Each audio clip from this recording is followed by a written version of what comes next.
Om Sai Ram. Welcome to बंदे हैं हम साईं के। बाबा की कृपा से आज आपको एक बहुत प्यारी साई लीला सुनाऊंगी। ये अनुभव है 1994 के आसपास का, 1994 का।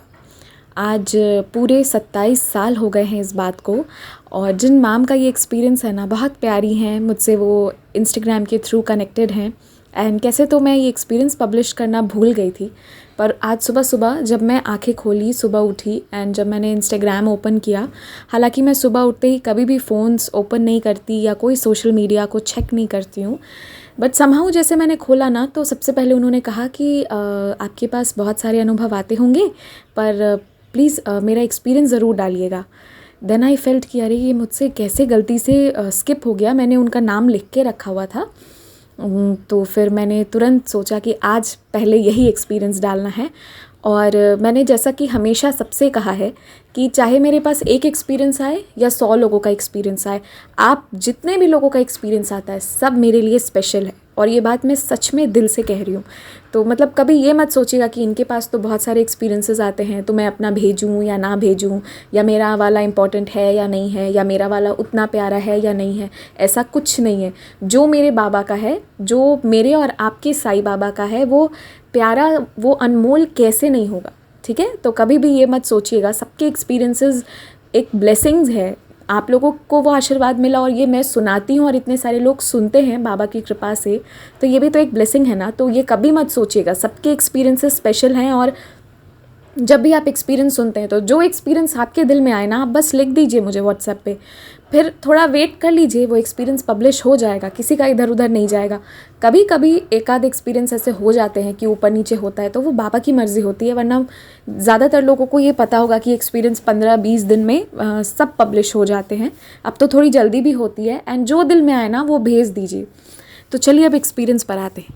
बात 1994 की है। उस वक्त ये छोटी थी, इनकी 2 और छोटी बहनें थी, इनकी मम्मा और इनकी नानी, और इनके मामा का बेटा यानी इनका कज़न।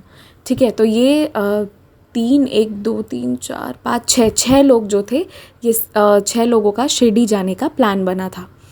अब इनके साथ में कोई भी मेल मेंबर नहीं जा रहे थे, कोई जेंट्स नहीं थे।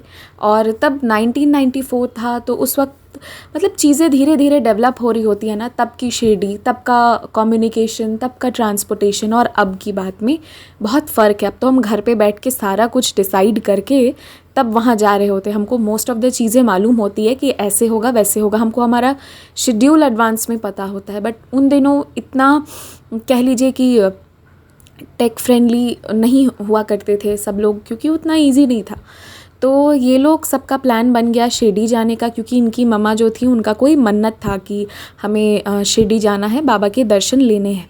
अब इनके पापा जो थे वो बैंक में सर्विस करते हैं, तो मतलब करते थे, तो उनको छुट्टी नहीं मिल रही थी। तो ये सारी लेडीज़ जा रही थी। और जो वो एक इनका भाई जा रहा था, वो खुद ही बेचारा बहुत छोटा था, बच्चा था। तो थोड़ा इनकी मम्मी को डर लग रहा था। अब ये इंदौर से शिरडी को जा रहे थे, बस से जा रहे थे। पर बाबा के पास जब भी जाओ तो वो अकेले थोड़ी छोड़ते हैं, वो तो व्यवस्था करके बुलाते हैं ना हमें। तो ये सारे लोग बस पे बैठ गए, रात वाली बस से। एंड सुबह 5:45 AM में सुबह सुबह ताज़ी हवा के साथ शिरडी की पावन भूमि पर पहुंच गए। ये सोचने में कितना प्यारा लगता है ना कि वो ऐसे बस से गए होंगे हवा खाते खाते। एसी वाली बस होगी तो पता नहीं, अगर एसी वाली नहीं होगी एंड विंडो सीट मिल गया होगा तब तो मज़ा आया होगा। एंड उसके बाद सुबह सुबह पहुंच जाओ बाबा के पास शिरडी। तो ये लोग वहाँ पहुँचे, पर अब इनको इस चीज़ का देखिए अभी कितना सारा काम था। अब वहाँ जाके इनको सबसे पहले रिटर्न का टिकट लेना था उसी दिन रात का। ठीक है, उसके बाद इनको उसी दिन दर्शन भी करने थे बाबा जी के, जो भी। और होटल जो वो पूरे टाइम जो भी सामान लेके आए थे, तो वो 24 घंटा क्या, 12-15 घंटा था, क्योंकि सुबह 5:45 में पहुँचे एंड रात वाले बस से उनको रिटर्न होना था। तो ये जो बीच का ड्यूरेशन था, इसके लिए जो बस लेना था उनको, वो भी, उसका भी टिकट्स इनको बुक करना था, होटल भी बुक करने थे, दर्शन पास भी बुक करना था। मतलब जो भी चीज़ है, प्रसाद हो, जो भी हो, सब कुछ खुद से करना था। ठीक है, और मतलब देख लीजिए कोई जेंट्स नहीं गए हुए थे, तो ऐसा नहीं है कि सब लोग नहीं कर सकते हैं, बट कुछ कुछ जगह पे होता है ना कि हम मतलब जब घर पे बड़े लोग कर रहे होते हैं तो हम बाकी लोग शांत बैठे रहते हैं, करने देते हैं। तो बस वही बात इनके घर पर भी थी। अच्छे सिंपल सॉर्टेड सरल लोग हैं। तो क्या हुआ कि ये वहाँ जैसे ही उतरे बस से तो एक वहाँ पर आदमी आए, क्योंकि वहाँ पर बहुत सारे लोग पूछ रहे थे होटल बुक करने के लिए। वो पूछते रहते हैं ना, इवन आप स्टेशंस पर जाओगे तो जब आप उतर रहे होते हो स्टेशन से, एग्ज़िट हो रहे होते हो, तो वहाँ पर कैब वाले भैया, ऑटो वाले भैया आए रहते हैं ना, ऑटो ऑटो ऑटो करते रहते। सेम वाइज इनके साथ भी वही हुआ। वहाँ पे होटल बुकिंग के लिए, कैब बुकिंग के लिए, ऑटो बुकिंग के लिए सब बस के बाहर में जो है भीड़ लगाकर खड़े थे।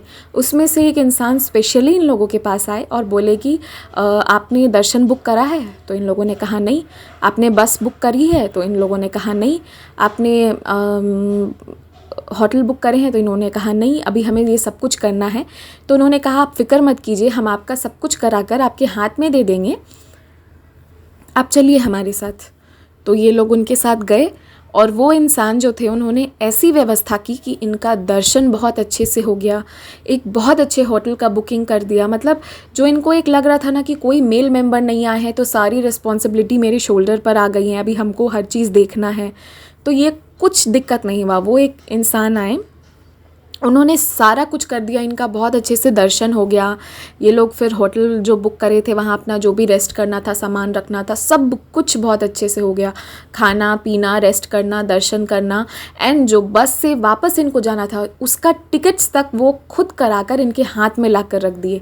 और इनकी इतनी सेवा करी ना, इतनी सेवा करी कि वो बातें आज इनके दिल में, जहनों में है कि अरे हाँ, उन्होंने हमें बहुत किया था। आज 27 साल हो गए पर ये लोग याद करते हैं कि सच में बहुत सर्व किया मुझे।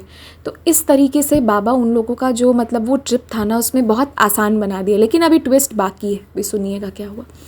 अब जब ये लोग रात में गए तो फिर रात में फिर ट्रांसपोर्टेशन अरेंज करके इनको वापस वो बस स्टैंड तक छोड़ने के लिए गए। कोई इंसान इतना टाइम जब निकाल रहा है आपके लिए, एक एक काम आपका कर रहा है, तो इन्होंने कहा कि बिना पैसों के तो दुनिया चलती नहीं है, तो फ्री में कोई क्यों करेगा मेरे लिए। बात भी सही है, आखिर सबको अपने रोटी का और अपने कपड़े का और अपने घर पर एक जहाँ रहते हैं अपने सर को ढकने के लिए एक छत का इंतज़ाम खुद मेहनत करके करना होता है। तो कोई वाकई में फ्री में किसी के लिए क्यों करेगा, वो भी इतना कुछ पूरा दिन अपना किसी को क्यों डेडिकेट करेगा। तो ये लोग को जब वो बस स्टैंड पर छोड़ने आए तो ये लोग श्योर थे कि इस बार ना ये बहुत पैसे मांगेंगे हमसे, और ये लोग तैयार भी थे कि हम पैसे देंगे भी, इन्हें देना भी पड़ेगा क्योंकि इन्होंने सब कुछ किया है, होटल बुक करने से लेके दर्शन करवाने से लेके सारा कुछ किया है। तो वो इनको बस पे बिठाए और बोले कि आप रुकिए, मैं तुरंत आता हूँ। और उसके बाद जो वो चले गए, उन्होंने ही टिकट्स बुक करी थी, उनको पता था कि ये बस कब यहाँ से चली जाएगी, वो वापस नहीं आए। और ये लोग फिर शिरडी से इंदौर वापस पहुँच गए पर वो वापस नहीं आए। तो ये सब जो घटना हुई ना इनके साथ, इन्हें समझ में नहीं आया कि ये हुआ क्या। मतलब कोई इंसान आपको इतनी सेवा करा, इतनी सेवा करी, और उसके बाद जब उसके पैसे लेने का समय आया तो वो गायब हो गया। जिसने पूरा शिरडी यात्रा को इजी बना दिया था वो इंसान गायब कैसे हो गया एकदम से, और पैसे भी नहीं लिए उसके बाद।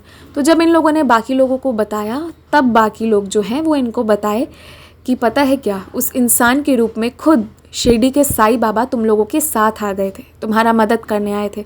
अक्सर बाबा अपने बच्चों की ऐसे मदद किया करते हैं जो लोग बाकी एक्सपीरियंस किए थे। तो देख लीजिए कि ये कैसे जो है बाबा उनका पूरा ट्रिप अरेंज कर दिए, बहुत अच्छे से सब कुछ स्मूथ वे में हो गया।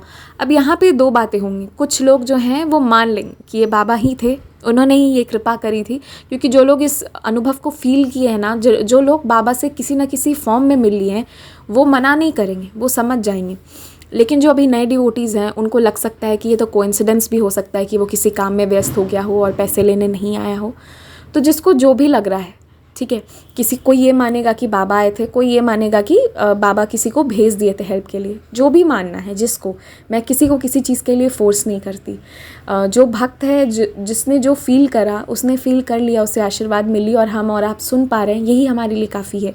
लेकिन यहाँ एक बात बोलूँगी, चाहे वो बाबा खुद आए थे या बाबा अपने किसी बच्चे को भेजे थे, इनकी जर्नी तो बहुत अच्छी कर दी ना, जहाँ इन्हें एक मेल मेंबर की ज़रूरत थी, क्योंकि मेल मेंबर्स जो होते हैं वो अक्सर मतलब इंडियन टिपिकल जो मतलब एक इंडियन फैमिलीज़ होती हैं, ख़ानदानी लोग हैं, तो मतलब वहाँ ऐसे ही होता है ना कि जो मेल मेंबर्स हैं वो बाहर का काम करेंगे, वो ये सारी चीज़ों को अरेंज करेंगे, जो लेडी हैं वो बाकी घर की चीज़ों को अरेंज करेंगी, कौन से कपड़े पहनाने हैं, कितना दर्शन करना है, कितना दक्षिणा देना है, ये वाली चीज़ें लेडीज़ जनरली डिसाइड करती है ना।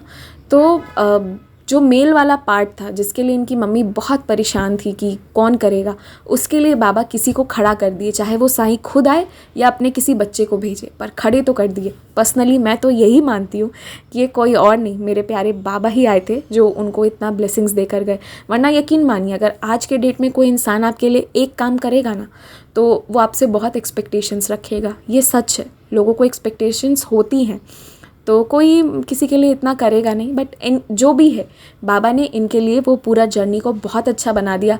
आज 27 साल बाद भी उन्हें अनुभूति है। एंड पता है मैं क्यों कहती हूँ कि वो बाबा ही थे, कोई और नहीं था, क्योंकि जिस फीलिंग, जिस भावना के साथ, जितनी खुशी से वो ये अनुभव बता रही थी ना, तो जब आप के पास में बाबा आते हैं ना, तो वो जब रहते हैं उस वक्त आपको पता नहीं चलेगा, जब वो चले जाएंगे तो दैट माया, दैट ऑरा, जो एक बहुत ब्यूटीफुल सा एक वाइब जो आपको एक एनर्जी से कनेक्ट करता है ना, वो एनर्जी आपके दिल में मतलब कह लीजिए कि परमानेंट सेव्ड रहती है, जिसको कोई डिलीट नहीं कर सकता। तो वो अनुभूति के बेसिस पे इन्होंने जितने प्यार से लिखा था, उससे मैं कह सकती हूँ कि वो कोई और नहीं, हमारे बाबा ही थे जो आए थे। तो बस यही था आज का एक्सपीरियंस। अगर आप लोग भी अपने एक्सपीरियंस शेयर करना चाहते हैं तो कर सकते हैं। स्क्रीन पर कंटिन्यूड व्हाट्सएप नंबर शो हो रहा है। इंस्टाग्राम ईमेल आईडी के डिटेल्स जो हैं वो आपको डिस्क्रिप्शन में मिल जाएंगे, और ईमेल पर जो भी लोग भेजते हैं वो स्पेलिंग थोड़ा देखकर भेजिएगा।